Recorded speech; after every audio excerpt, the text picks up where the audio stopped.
कौन ब्रह्मा का पिता है, कौन विष्णु की मां, शंकर का दादा कौन है, हमको दे बता। ये जानने के लिए कृपया सुनिए। जगत गुरु तत्वदर्शी संत रामपाल जी महाराज के अमृत वचन सर्व पवित्र धर्मों के पवित्र शास्त्रों के आधार पर।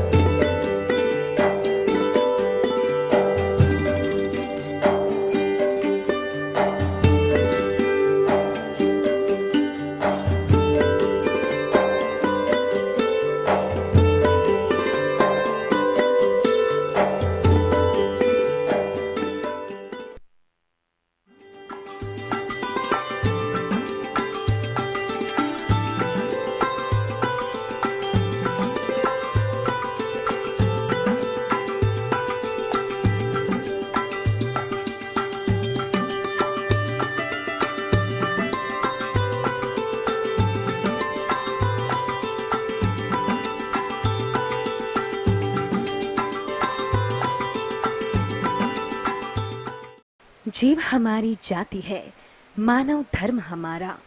हिंदू मुस्लिम सिख ईसाई धर्म नहीं कोई न्यारा। हमारा इष्ट देव कबीर परमेश्वर है।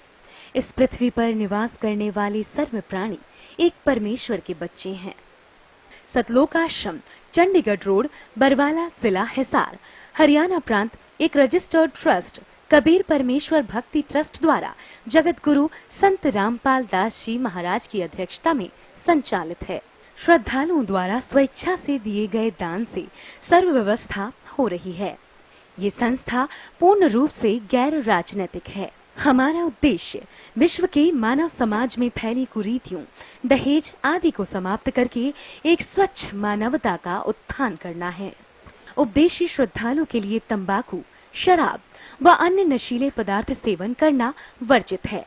चोरी, रिश्वतखोरी, जारी करना, मांस खाना निषेध है।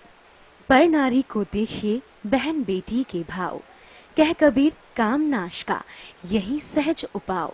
सत साहिब, हम एक ऐसा मानव समाज तैयार कर रहे हैं जो किसी भी क्षेत्र में राजनीति, न्यायपालिका, डॉक्टरी, इंजीनियरिंग या प्रशासनिक जैसे आईपीएस या आईएएस या शिक्षा में तथा अन्य किसी भी पद पर या सामान्य समाज में रहकर ईमानदारी से कार्य करके सबको न्याय दिलाएगा।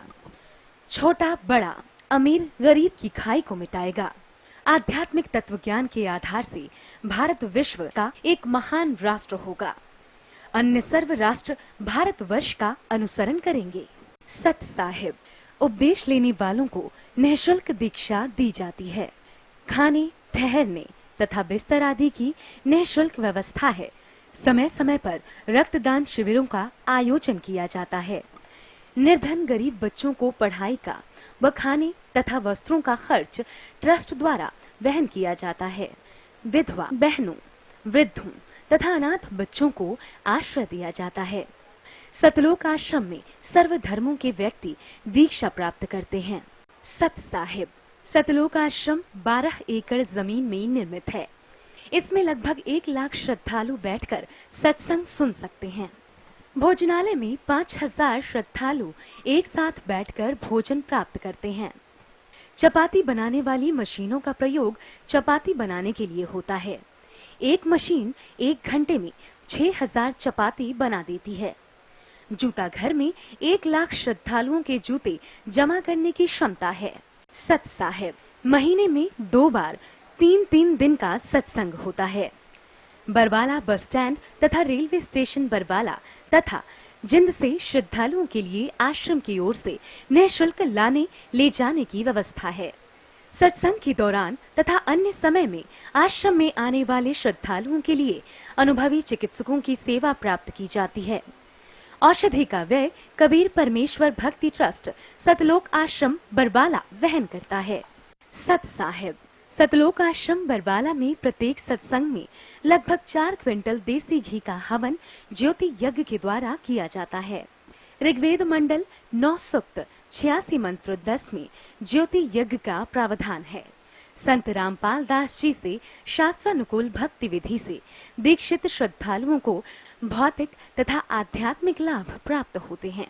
जैसा कि ऋग्वेद मंडल 10 सूक्त 161 मंत्र 2 में प्रमाण है कि परमात्मा असाध्य रोग को नाश करके स्वस्थ कर देता है। यदि रोगी मृत्यु को प्राप्त हो चुका हो तो भी परमेश्वर सत्य साधना करने वाले साधक को पुनः जीवित करके 100 वर्ष की आयु प्रदान कर देता है। ये सर्व लाभ सतलोक आश्रम बरवाला में दीक्षा प्राप्त करके मर्यादा में रहकर भक्ति करने वाले भक्तों को प्राप्त होते हैं। संकट मोचन कष्ट हरण हो मंगल करण कबीर आगे शरण तेरी। संकट मोचन कष्ट हरण हो मंगल करण कबीर के आगे शरण तेरी। संकट मोचन कष्ट हरण हो मंगल करण कबीर आगे शरण तेरी। पहले तो मोह ज्ञान नहीं था प्रेम बनाना तेरे में। पहले तो मोह ज्ञान नहीं था प्रेम बनाना तेरे। दीन जान के माफ कीजियो खता हुई बिन मेरे में। दीन जान के माफ खता हुई बिन मेरे में। अणगिण अवगुण भर मेरे में माफ करो तकसीर के आगे शरण तेरी। संकट मोचन कष्ट मंगल करण कबीर आगे शरण तेरी। संकट मोचन मंगल करण कबीर के आगे शरण तेरी। या गिद्दड़ वाली रात 84 आन गिरा हूँ जेरे में। गिद्दड़ वाली रात 84 आन गिरा हूँ जेरे में। ऊंची ऊंची लाई छलांग यत्न किए बहु तेरे में। ऊंची ऊंची लाई छलांग यत्न किए बहु तेरे में। काम क्रोध अहंकार लोभ की मोटी लगी जंजीर के आ गए शरण तेरी। संकट मोचन कष्ट हरण हो मंगल करण कबीर के। संकट मोचन कष्ट हरण हो मंगल करण कबीर के। कर्म कुसंगत बहुत किए वो जाते हैं नहीं कहे। कर्म कुसंगत बहुत किए वो जाते हैं नहीं कहे। आके आप संभालो दाता 84 में जहाँ बहे। आके आप संभालो दाता 84 में जहाँ बहे। जन्म मरण के कष्ट सहे अब मिटो जन की पीर के आ गए शरण तेरी। संकट मोचन कष्ट मंगल करण कबीर के। संकट मोचन कष्ट हरण हो मंगल करण कबीर के। गुप्त रूप में सर्व काम सारते जो भी विपता आन पड़े। गुप्त रूप में सब काम सारते जो भी विपता आन पड़े। एक दिन दर्शन देने होंगे दीन दयाल नो नहीं सरे।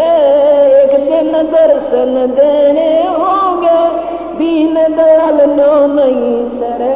तुम बिन पापी नहीं करे मेरा अवगुण भरा शरीर के आ गए शरण। संकट मोचन मंगल करण कबीर के आगे शरण तेरी। संकट मोचन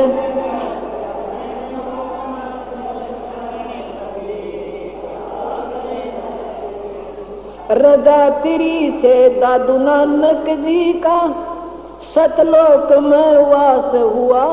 रजा तेरी से दादू नानक जी का सतलोक में वास हुआ।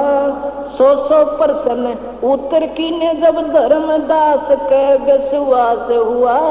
100% उत्तर की ने तब धर्मदास के विश्वास हुआ। भगत के कारण खवास होया जगी सुल्तानी की तकदीर के आ गए शरण से। संकट मोचन करण कबीर के आगे। संकट मोचन कष्ट हरण हो मंगल कबीर के आ गए।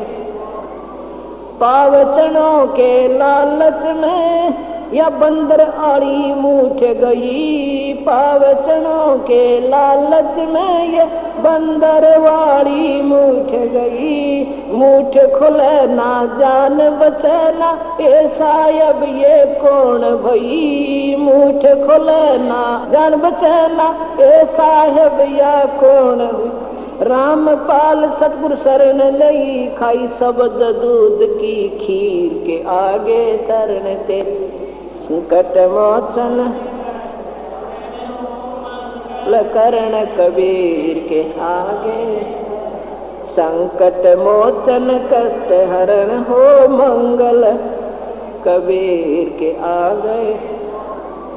पावचनों के लालच में या बंदर आड़ी मूठ गई। पावचनों के लालच में ये बंदर वाड़ी मूठ गई। मूठ खुले ना जान बचना ए साहब ये कौन भई। मूठ खुले ना जान बचना ए साहब या कौन भई। रामपाल सतगुर शरण लई खाई शब्द दूध की खीर के आगे शरण तेरी। संकट मोचन करण कबीर के हाथ। संकट मोचन कष्ट हरण हो मंगल कबीर के आ गए।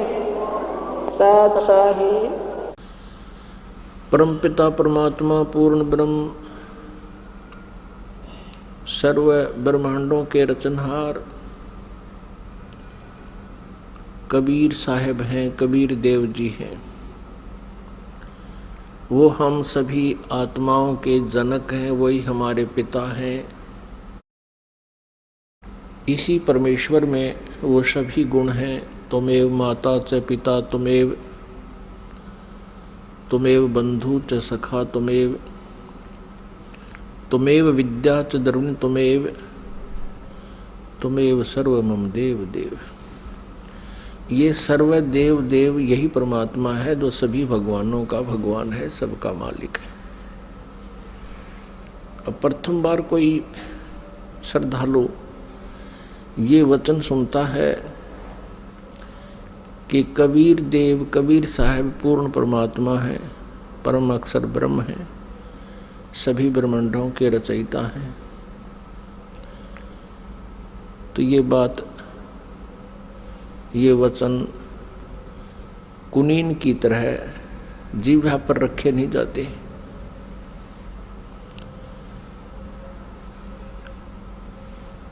क्योंकि हमने जो ज्ञान सुना हुआ है वो लोक वेद सुन रखे है, वो दंत कथा सुन रखी है। हमने अपने सदग्रंथों का ज्ञान नहीं प्राप्त हुआ हमारे को, क्योंकि हमारे जो गुरुदेव थे हिंदू धर्म के जो आचार्य थे, गुरु थे, मंडलेश्वर थे, ये तत्व ज्ञानहीन थे। ये सभी ऋषि महर्षि ये तत्व ज्ञानहीन थे। इनको कोई अध्यात्म ज्ञान नहीं था, जिस कारण से हमने परमात्मा की पहचान नहीं हुई और लोक वेद के आधार से जिस भी किसी देव को पूर्ण परमात्मा कहा गया उसको हमने सत्य मान लिया। क्योंकि जो आचार्य होते थे, हिंदू धर्म के गुरु होते थे, वो संस्कृत भाषा के ज्ञाता होते थे और हमारे सभी सद्ग्रंथ संस्कृत भाषा के अंदर ही लिपिबद्ध हैं। अब बाद में अनुवाद कर दिया गया हिंदी में या अन्य किसी भी लैंग्वेज में, वो बाद की बातें हैं। प्रारंभ में अभी तक ये, प्रारंभ से लेकर अभी कुछ समय पहले तक ये सभी संस्कृत में विद्यमान थे और संस्कृत वाले तो अब भी एज इट इज हैं। अनुवादकर्ताओं ने अपनी अपनी भाषाओं में उनको ट्रांसलेट कर लिया है। अब जिस कारण से जनता जो थी, श्रद्धालु थे, वो उन गुरुओं पर, आचार्यों पर, मंडलेश्वरों पर विश्वास करते रहे कि ये संस्कृत के ज्ञाता हैं, संस्कृत बहुत अच्छी धारावाहिक बोल लेते हैं और सभी सद्ग्रंथ भी हमारे संस्कृत भाषा में लिखे हैं। जिस कारण से उस गुरु जी के विषय में कोई भी हमारे अंदर जो शंका उत्पन्न नहीं हुई, अविश्वास नहीं हुआ कि ये गलत कह रहा है। क्योंकि टीचर जो होता है वो विद्यार्थियों को जो भी ज्ञान देता है विद्यार्थियों के लिए स्वीकार्य होता है। अध्यापक से कुछ भी बोल रहा है तो बच्चे उसमें ऑब्जेक्शन नहीं करते, शिरोधार्य करते हैं। एक अध्यापक ने एक कोई प्रश्न का उत्तर इतिहास का बच्चों को पढ़ाया और उस लड़के का पिता भी एजुकेटेड था, लेकिन वो सर्विस नहीं कर रहा था, अपना अन्य व्यवसाय करता था। तो उस लड़के के पिता ने, फादर ने देखा कि जो बच्चे ने प्रश्न का उत्तर लिखा हुआ है वो गलत लिखा है। उसने अपने पुत्र से कहा कि बेटा तुमने ये गलत लिख रखा है। तो लड़के ने उत्तर दिया, नहीं पिताजी, हमारे गुरुदेव ने बोला है ये सही है। तो पिताजी ने कहा, नहीं बेटा इसको ठीक कर लो। तो लड़का बोला, नहीं पिताजी बिल्कुल नहीं करूँगा, ये हमारे गुरुजी ने बोला है, हमारे गुरुजी ने कहा है, हमारे अध्यापक ने कहा है। तो पुण्यात्मा, आज वही स्थिति आ चुकी है। ये जितने भी आचार्य गुरु थे ये भाषा संस्कृत तो अवश्य जानते थे, लेकिन आध्यात्मिक ज्ञान से ये अपरिचित थे, जिस कारण से ये आज तक भी हमें हमारे सद्ग्रंथों के गूढ़ रहस्यों को नहीं बता पाए। और आज वही तथ्य जो हमारे पवित्र सद्ग्रंथों में विद्यमान हैं, जन साधारण के रूबरू ये दास करवा रहा है, उनको सार्वजनिक कर रहा है इन सीडी के माध्यम से, प्रोजेक्टर के माध्यम से और पुस्तकें बना करके। अब उन गुरुओं को, उन आचार्यों को समस्या उत्पन्न हो रही है जो अभी तक लोक वेद सुना रहे थे, दंत कथा सुना रहे थे। वो क्या कहते थे, कोई तो कहता था कि Shri Vishnu ji is complete God,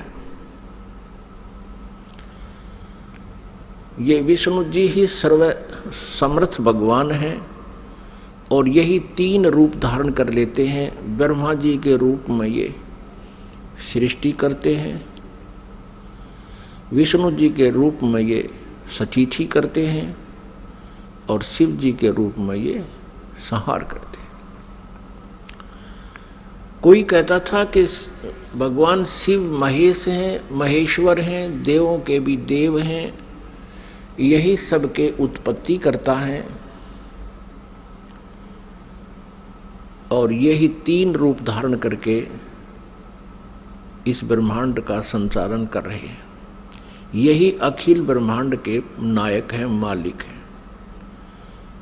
Brahma ji का रूप धारण करके ये सृष्टि करते हैं, विष्णु जी का रूप धारण करके ही ये सतिथि करते हैं और स्वयं शिव रूप में ये सबका संहार करते हैं। इनके कोई माता पिता नहीं है।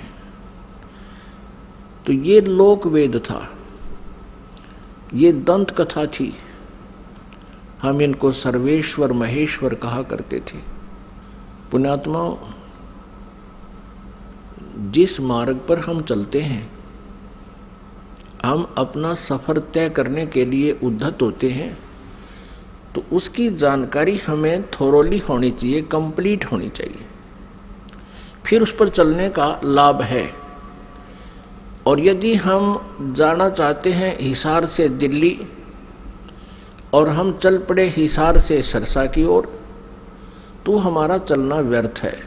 चाहे हम कितनी स्पीड से जा रहे हैं, कितनी गाड़ी को दौड़ा रहे हैं, वो व्यर्थ है।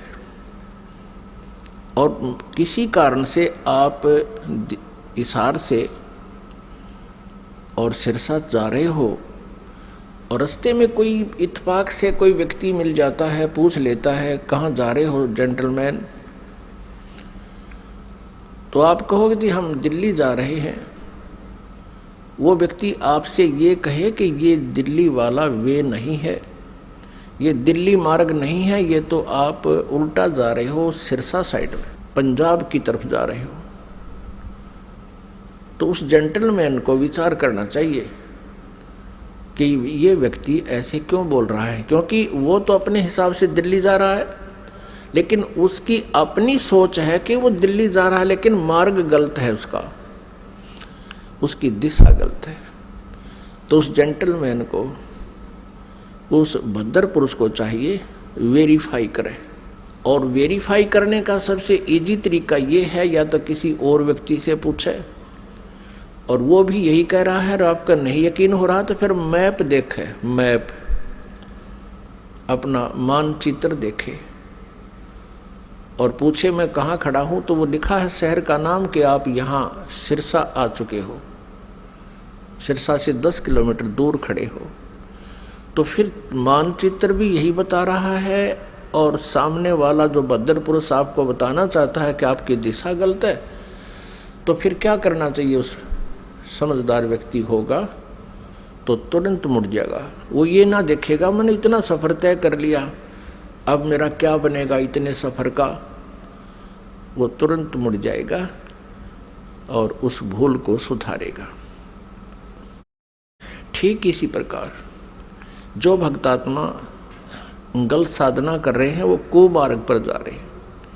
जिन पुण्यात्माओं को ये ज्ञान गलत प्राप्त है वो कुमार्ग पर जा रहे हैं।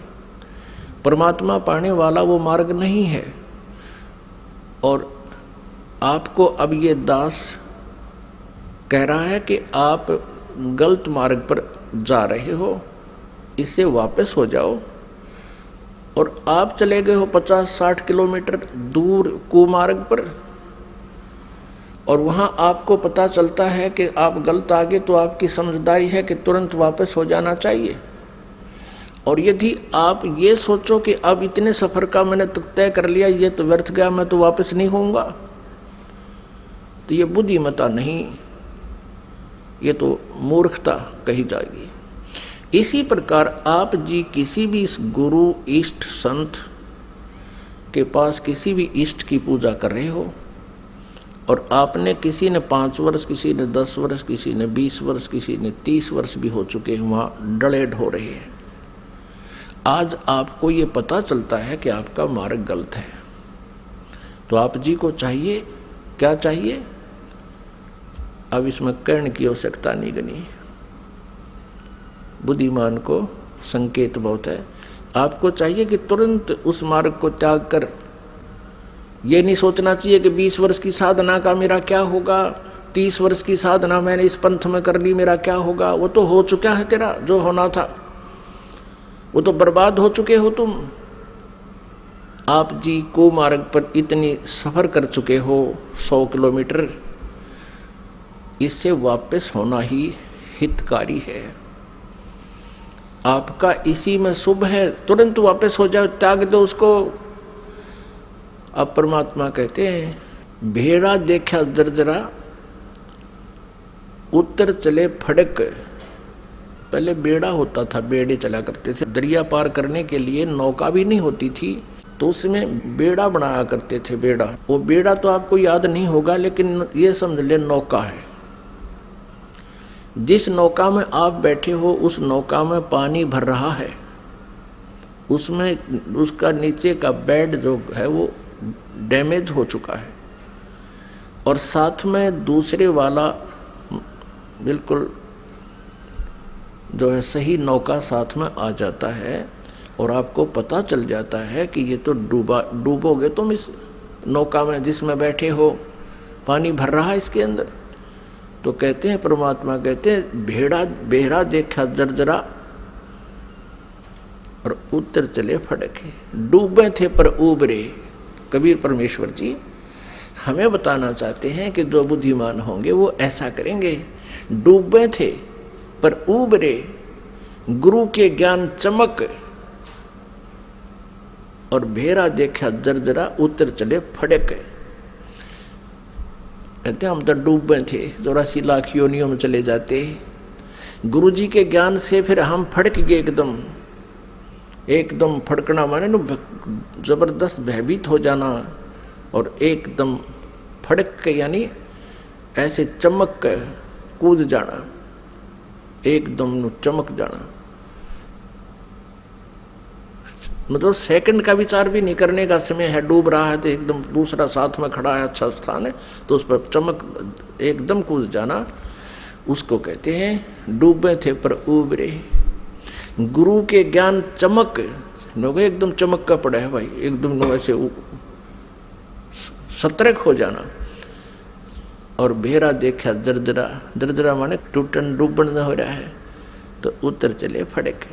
तो उस पुण्यात्मा को अब विलंब नहीं करना चाहिए गुरु बदलन में।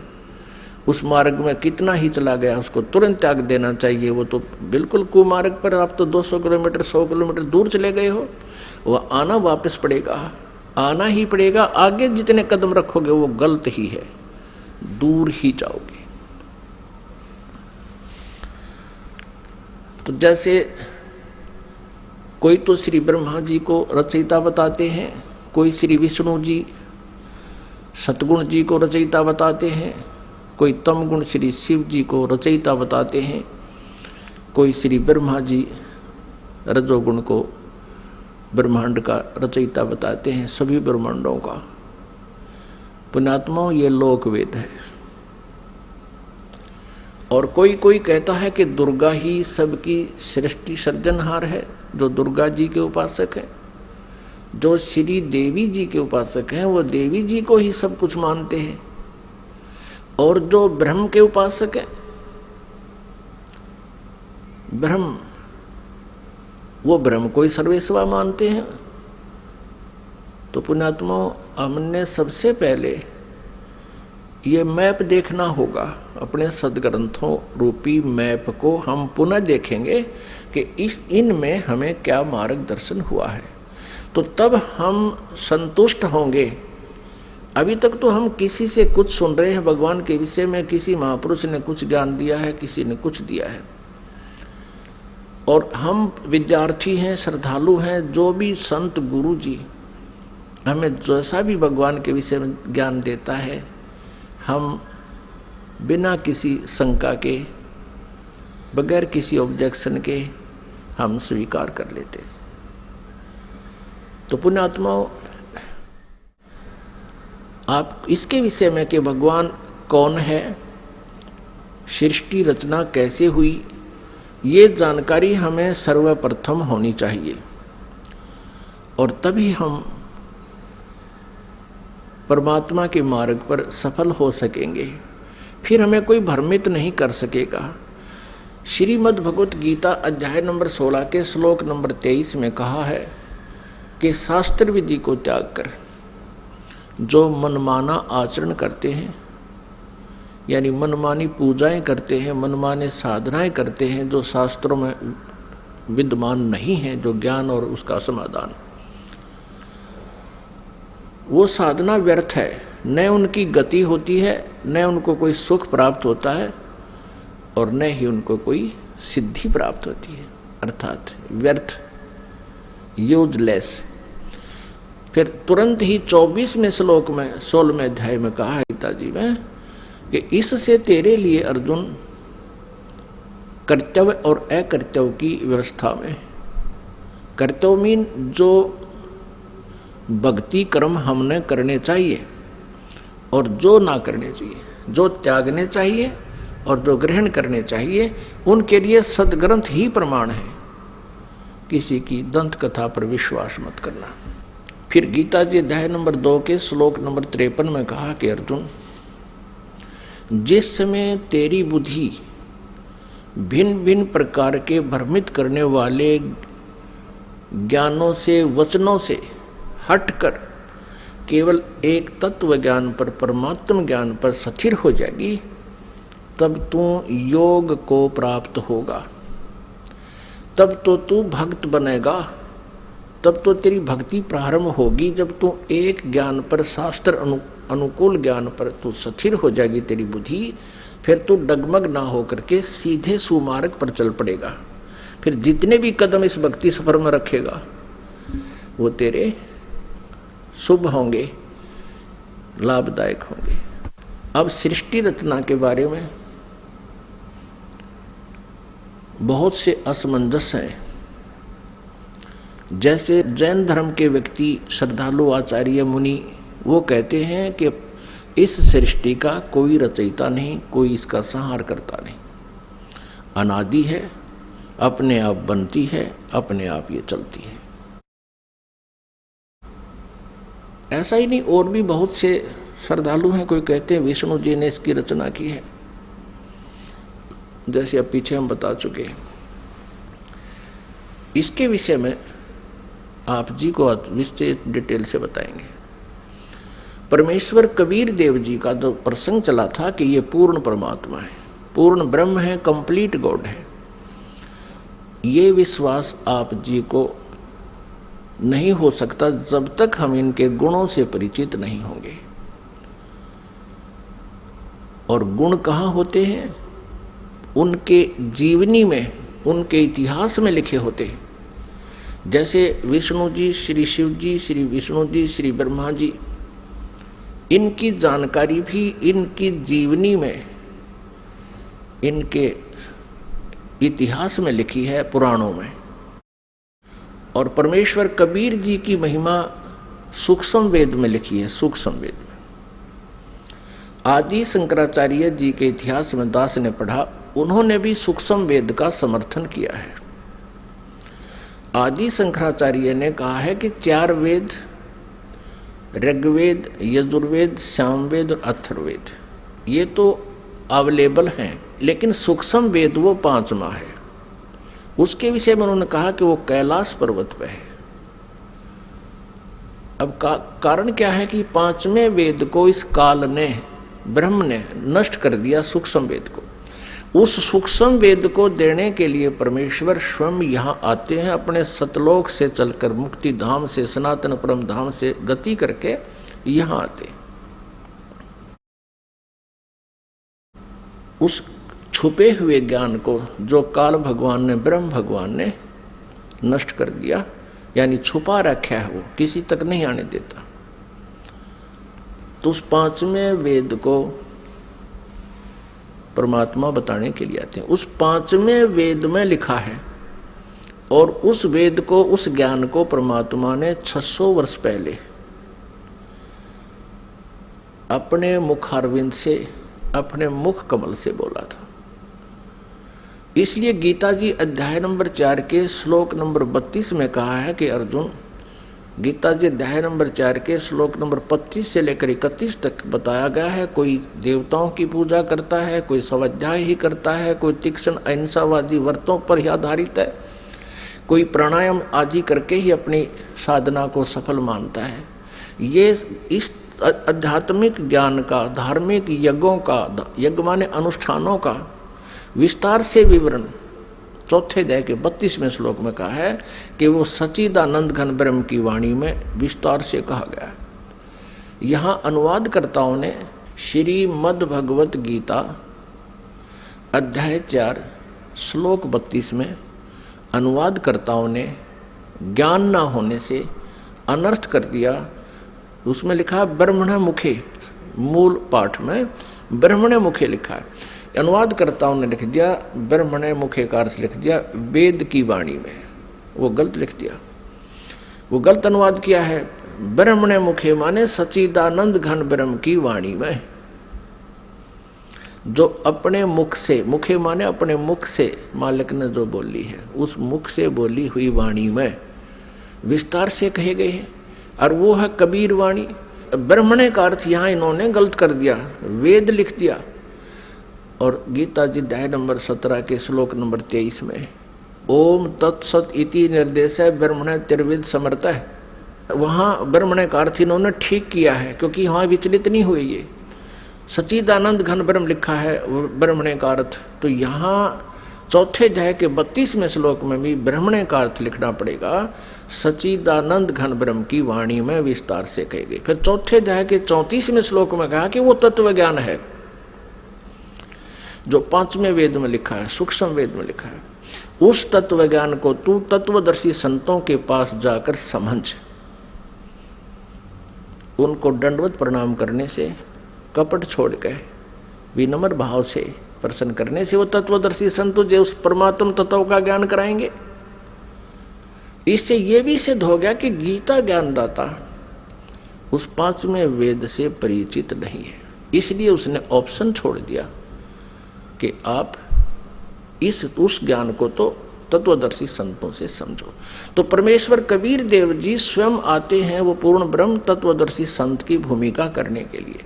उन्होंने 600 वर्ष पहले, क्योंकि परमेश्वर कबीर जी सन 1398 में यानी संवत 1455 विक्रमी संवत 1455 जून यानी ज्येष्ठ की पूर्णमासी को एक शिशु रूप धारण करके कमल के फूल पर विराजमान हुए थे काशी शहर में लहर तारा तालाब में।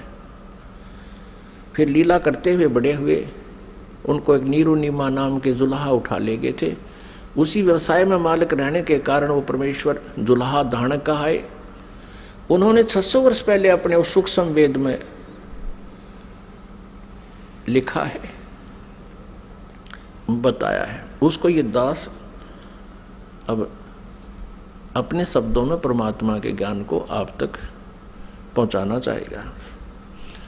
परमेश्वर ने बताया है कि सबसे पहले केवल अकेले पूर्ण परमात्मा थे, कबीर देव थे। वो अनामय लोक में रहते थे, अनामय, और परमात्मा अकेले थे। उसके बाद परमेश्वर ने अन्य 3 लोकों की और रचना की। अकय लोक से नीचे वाला अनामय लोक कहो, चाहे अनामी लोक कहो, अकय लोक कहो। अकय लोक से नीचे अगम लोक है, उससे नेक्स्ट अलख लोक है, और फिर उससे जो तीसरा स्थान नीचे सत्यलोक है, जिसको सनातन परमधाम कहते हैं। और सत्यलोक में परमात्मा सत्य पुरुष नाम से विद्यमान है। एक ही परमेश्वर ने अपने अन्य 3 रूप और बनाए। तो इस प्रकार प्रत्येक लोक में परमात्मा अलग अलग नामों से, अलग अलग स्थिति से स्वयं ही विराजमान हुए। अब सतलोक के अंदर सृष्टि रचना प्रारंभ की। अपने आत्माओं, जैसे केवल पृथ्वी लोक पर ही, इस पृथ्वी ग्रह पर ही सृष्टि जो है विद्यमान है, और अन्य ये जितने ग्रह हैं, मंगल ग्रह, बुध ग्रह, ये शनि ग्रह, ये सब खाली पड़े हैं। इसी प्रकार सतलोक के अंदर परमात्मा सत्य पुरुष कबीर देव जी, जिसको परम अक्षर ब्रह्म भी कहते हैं, उन्होंने वहाँ सतलोक में रचना शुरू की। एक वचन से 16 द्वीप बना दिए, 16 द्वीप, और फिर एक एक वचन से एक एक पुत्र की उत्पत्ति कर दी। उन 16 पुत्रों को प्रत्येक द्वीप में रहने का आदेश दे दिया और अपने उन 16 पुत्रों में से एक पुत्र का नाम अचिंत है। अचिंत से कहा कुछ समय के उपरांत आगे सृष्टि रचना करो। परमात्मा ये दिखाना चाहते थे उन पुत्रों को कि समर्थ के बिना कोई भी प्रयत्न करता है वो सफल नहीं होता। कहते हैं ना, जिसका काम उसी को साजे और करे तो मूर्ख बाजे। अचिंत ने अपने वचन से एक व्यक्ति उत्पन्न किया, उसका नाम रखा अक्षर पुरुष। अब उस अचिंत ने अपने द्वारा उत्पन्न पुत्र को वचन से जो उत्पन्न किया था उसको ही अविनाशी पुरुष मान लिया, उसको अक्षर पुरुष नाम से संबोधित किया और उसे कहा कि तू मेरा सहयोग करना सृष्टि रचने में। वहाँ परमात्मा ने प्रत्येक द्वीप में जब द्वीप रचना की, प्रत्येक द्वीप में मानसरोवर की भी रचना की, एक अलग से मानसरोवर भी, कॉमन मानसरोवर भी रचना की। तो वो अक्षर पुरुष मानसरोवर में जाके नहाने लगा, नहाते नहाते गहरा चला गया और वहाँ वो पानी में ही सो गया, निंद्रा आ गई। अपनात्मा सतलोक के अंदर श्वासों से शरीर नहीं है। बहुत समय तक वो बाहर नहीं आया। तब परमेश्वर कबीर देव जी ने उसी जल से जल लिया हाथ में, अपनी वचन शक्ति से उसको जादूगर की तरह एक अंडा बना दिया। उस अंडे में एक जीवात्मा प्रवेश करती, उस अंडे को छोड़ दिया उस मानसरोवर में। वो गड़गड़ गड़गड़ करता हुआ नीचे पहुंचा तो वो अक्षर पुरुष की जो अधूरी निंद्रा भंग होगी, जिस कारण से वो कुछ कोपित हो गया, उस कोपित दृष्टि से उसने अंडे की तरफ देखा कि किसने मुझे डिस्टर्ब किया है। उस कोप से वो अंडा फट गया, अंडा 2 भाग हो गया, उसमें से ये ब्रह्म निकला। अब आगे चल के इसी इतिहास में, इसी लीला कहानी में, अमर कथा में या सत्यनारायण कथा जो दास आपको सुना रहा है, अभी तक जो विष्णु जी को सत्यनारायण मानकर सत्यनारायण कथा कहा करते थे, वो सत्यनारायण कथा नहीं थी। अब ये है सत्यनारायण कथा। सत्यनारायण माने अविनाशी भगवान की कथा। तो उसमें से ये ब्रह्म निकला। आगे चल के आप 3 प्रभुओं से परिचित होंगे जो ब्रह्मा विष्णु महेश जी से भिन्न है। एक सर्वब्रह्म, इसको सर्वब्रह्म भी कहते हैं, सर्वब्रह्म। और दूसरा ये अक्षर पुरुष यानी अक्षर ब्रह्म। ये अक्षर पुरुष कहो तो अक्षर ब्रह्म कहो। और अंडे से निकला ये सर्वब्रह्म, सर्वब्रह्मन नाशवान, क्योंकि अक्षर पुरुष को तो अचिंत ने नाम दे दिया कि तो अविनाशी व्यक्ति उत्पन्न कर दिया मैंने, अक्षर पुरुष। अब वो स्वामी जितना हो जाता है फिर वही पुरुष प्रभु, पुरुष माने प्रभु भी कहते हैं। तो अक्षर पुरुष कहो या अक्षर ब्रह्म कहो, एक ही के 2 पर्यायवाची नाम है। इसी प्रकार सर पुरुष कहो, ये ब्रह्म जो अंडे से निकला ये सर पुरुष है, इसको सर ब्रह्म कहो, इसके पर्यायवाची नाम है। इसको ज्योति स्वरूपी निरंजन भी, काल भी, ये ब्रह्म ही आगे चल के काल भी कहा जाएगा। अब याद रखना, क्योंकि पुण्यात्मा जब तक आप इस इतिहास से परिचित नहीं होगे, सृष्टि रचना से, आप किसी भी सदग्रंथ को नहीं समझ सकते। तब परमेश्वर ने आदेश दिया उन दोनों को कि तुम बाहर आओ। अचिंत पुरुष तुम निंद्रा में थे, न वो अक्षर पुरुष तुम निंद्रा में थे, तुम्हें जगाने के लिए ये सब प्रोसेस अपनाया है, तुम बाहर आ जाओ। दोनों बाहर आ गए। अब परमात्मा ने अचिंत से कहा कि अचिंत, अब देख लिया तूने, समर्थ के बिना कोई कार्य सफल नहीं होता। अब तू तो इसको बाहर भी नहीं निकाल सकता था। और आगे से ध्यान रखना कि बीच में टांग अड़ाओ मेरी क्रिया में, इसलिए तुम्हें तुम्हारे सामर्थ्य से परिचित कराया है। तो अचिंत ने कान पकड़ दिए कि दाता हम कुछ नहीं कर सकते। अब परमेश्वर ने आदेश दिया उन दोनों को, किसको? सरपुरुष अर्थात जिसको सरब्रह्म भी कहते हैं, जो आगे चल के ब्रह्मा विष्णु महेश का पिता सिद्ध होगा इसी कथा में। सरपुरुष और अक्षर पुरुष को दोनों से कहा कि तुम उस अचिंत के द्वीप में रहो। इन दोनों ने आज्ञा का पालन किया और तीनों कौन? अचिंत, अक्षर पुरुष और सरपुरुष, जिसको सरब्रह्म भी कहते हैं। और यहाँ हम सीधी भाषा में उसको ब्रह्म भी कहने लगे। आगे डिफाइन करेंगे ब्रह्म क्यों कहने लगे। अब ये तीनों एक द्वीप में रह रहे हैं। बाकी जो अन्य 15 जने हैं परमात्मा के वचन से उत्पन्न वो पुत्र, वो अलग अलग सिंगल द्वीप में रह रहे थे। कुछ समय उपरांत परमेश्वर ने हम सभी आत्माओं को, आप जी को, सारे ब्रह्मांडों की जितनी आत्माएं हैं, अपने शरीर से, अपने वचन से उत्पन्न कर दिया। और वहाँ हम तेजोमय शरीर में विद्यमान थे। नूरी शरीर है हमारा, यानी तेजोमय शरीर है, एक तत्व से बना हुआ है। उसमें नाड़ी वो शुक्रम अकायम असनाविरम, वो जैसे हमारी शुक्र से बनी हुई काया नहीं होती जो माता पिता के संयोग से बनती है, उसमें नाड़ी आदि का जुगाड़ जोड़ नहीं होता, नाड़ी तंत्र नहीं होता। इसी ऐसा ही शरीर परमात्मा का है, साकार है, मनुष्य दृश्य है, तेजों में है। लेकिन परमात्मा के शरीर का और हमारे शरीर के नूर में, सामर्थ्य में, शक्ति में और उसके नूर में, प्रकाश में अंतर है।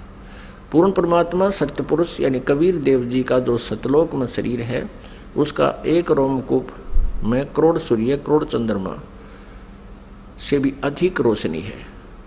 और हमारा वहाँ शरीर कैसा था, जो शेष वहाँ रह रहे हैं उनका कैसा शरीर है, और हम जब परमात्मा ने अपने वचन से उत्पन्न किए थे तब हमारा कैसा शरीर था, मनुष्य दृश्य था।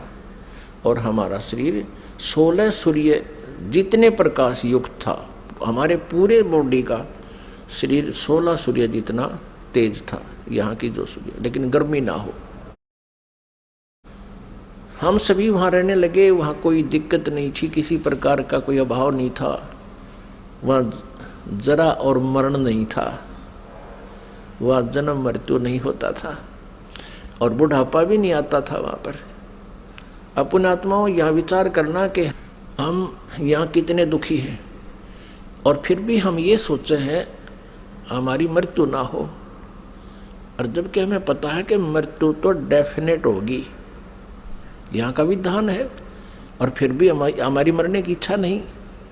कारण क्या है कि हम ऐसे लोक में रहा करते थे जहाँ मृत्यु नहीं होती थी, जिस कारण से हमें ये मरना अच्छा नहीं लगता। और बिल्कुल ठीक है, वे क्यों तो जन्म हुआ था और फिर क्यों मारे। 30, 40, 50, 60, 70, 80 वर्ष तो हम ये मकान मकून बनाने में लावा, फिर इसमें रहने पाते ना, 1 मिनट में कड़च कर देता है यहाँ का भगवान। तो वहाँ जरा और मरण नहीं था, जरा माने बुढ़ापा। अब कोई भी बूढ़ा होना पसंद नहीं करता, सबने सोचा मैं युवा दिखूं। और ये बड़े बड़े नेता तो सर्जरी करा कर मेकअप करना चाहे, कब तक करोगे? 10 साल पाछे फिर फ्यूज होगे। तो कहने का भाव ये है कि हमारी नेचर है ऐसी कि हम युवा दिखें, लेकिन यहाँ तो बनावटी आर्टिफिशियल है सारा, और वहाँ ओरिजिनल था, तो हम वहाँ ऐसे रहते थे। कुछ दिनों के उपरांत, यानी दिन नहीं है वहाँ पर, क्योंकि दिन हम वैसे बोल देते हैं, वहाँ दिन रात नहीं होती। तेजों में, प्रकाश में वो लोक है, प्रकाश में सब आत्माएं हैं, प्रकाश में परमात्मा है। वहाँ सूर्य उदय और अस्त नहीं होता। तो वहाँ कुछ समय के उपरांत इस ज्योति निरंजन, जिसको सरपुरुष कहा है, जिसको सरब्रह्म कहते हैं, जो गीता जी में अपने आप को कहता मैं काल हूँ, वो ब्रह्म है जो श्री कृष्ण जी के शरीर में प्रवेश करके बोल रहा है। आगे इतिहास बताएंगे, आपको पूरा डिटेल देंगे। इसको धैर्यपूर्वक सुनना, इस कथा को, क्योंकि ये पहली बार जो सुनता है उसको ऊट पटांग सी लगती है, लेकिन कुछ समय के बाद प्रमाण जब देखोगे आपको स्वीकार करना पड़ेगा और होगी स्वीकार्य। कुछ समय उपरांत इस सर्वपुरुष में एक खरपतवार उत्पन्न हुआ, खुरापात उत्पन्न हुआ। इसने सोचा कि हम 3 जने तो एक द्वीप में और हमारे अन्य भाई एक एक द्वीप में रह रहे हैं, तो वहां ये विधान का पता चला कि तब से राज्य प्राप्त होता है। उसने खड़ा होकर के एक पैर पर तप किया और 70 युग, यहाँ के 70 युग तक तप किया। तब पूर्ण परमात्मा ने, सत्य पुरुष ने, कबीर देव जी ने पूछा कि पुत्र तू किस लिए ये तप कर रहा है, क्या इच्छा है तेरी? तब इसने कहा कि भगवान ये द्वीप मेरे लिए छोटा है, थोड़ा है, हम 3 एक द्वीप में रह रहे हैं, अन्य भाई मेरे अलग द्वीपों में एक एक रह रहे हैं, मुझे अलग स्थान चाहिए। परमात्मा ने कहा ठीक है भाई, तुझे 21 ब्रह्मांड दे दिए। जैसे एक धनी पिता अपने पुत्र को 21 प्लाट दे दे, अगले बेटा ये तेरे हिस्से में 21 प्लाट आ गए। अब उन प्लाटों को पाकर, 21 ब्रह्मांड को पाकर, ये सर्वब्रह्म, हम संत लैंग्वेज में इसको क्षर ब्रह्म कहते हैं। क्षर ब्रह्म, क्षर अक्षर, अक्षर तो ये अक्षर ब्रह्म तो ये परब्रह्म है जो अचिंत के वचन से उत्पन्न हुआ, और क्षर ब्रह्म है ये परमात्मा के वचन से, अंडे से उत्पन्न हुआ। ये क्षर ब्रह्म जो है 21 ब्रह्मांडों में, कभी उसमें जा कभी उसमें सैर सपट्टे करे, देख रहा है इनको। फिर मन में इसने सोचा कि इनमें कुछ कंस्ट्रक्शन होनी चाहिए। इस उद्देश्य से इसने फिर 70 युग तब फिर किया। तब परमेश्वर ने पूछा भी अब क्या चाहता है? प्लाट तेरे को दे दिए, 21 ब्रह्मांड दे दिए। तब इसने कहा प्रभु कुछ कंस्ट्रक्शन का, यानी कोई रचना सामग्री दो मुझे, ताकि मैं कुछ उसमें रचना बना करूं। यानी अब जैसे प्लाट दे दिए, उसके पास तो फिर भी कुछ को नहीं, पिता से मांगता है कुछ पैसे दो या ईंट सीमेंट मटेरियल अवेलेबल कराओ। तो परमेश्वर कबीर देव जी ने इस सर्वपुरुष को, क्षर ब्रह्म को 5 तत्व और 3 गुण दे दिए। अगले बेटा बना खिलौने रखे इनसे, इनको पाके बड़ा प्रसन्न हुआ। फिर इसने सोचा कि मैं इसमें कंस्ट्रक्शन भी कर लूंगा, तो फिर अकेला कैसे दिल लगेगा मेरा। इसने सोचा कि कुछ आत्माएं भी मैं प्राप्त करूं भगवान से।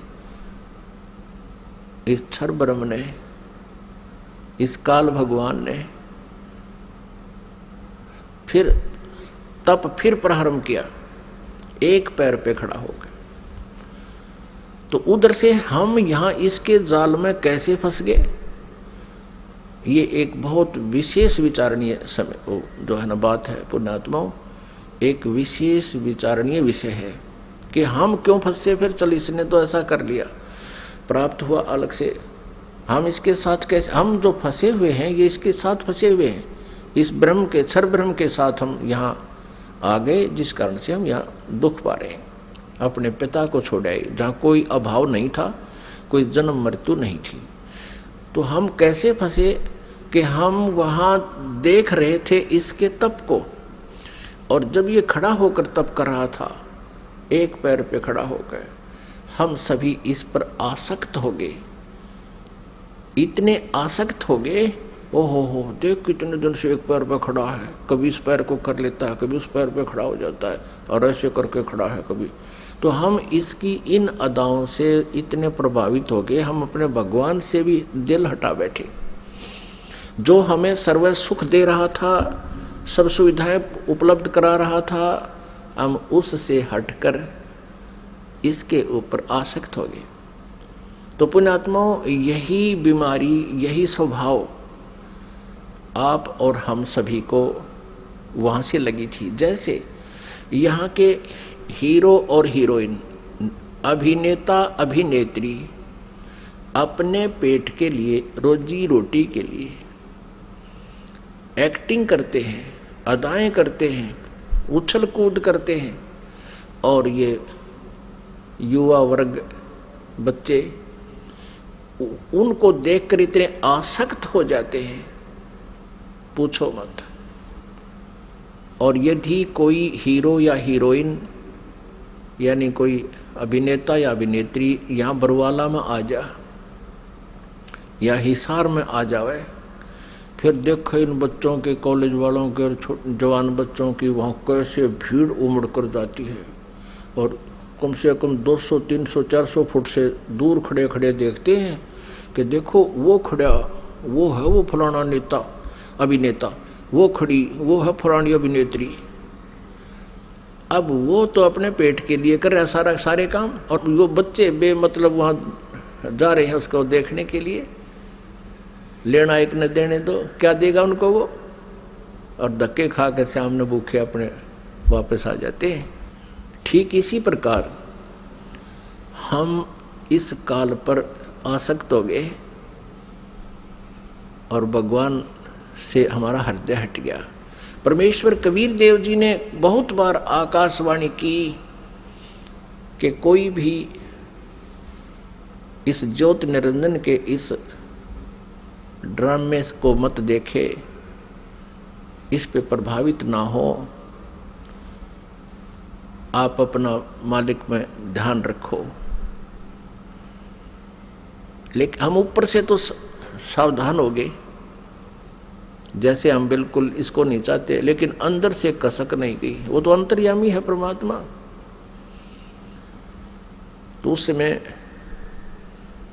परमात्मा के बार बार कहने पर भी हम इस काल से अपना मन नहीं हटा सके, अपनी आत्मा को नहीं हटा सके, और अंदर से इसमें चाह बनी रही।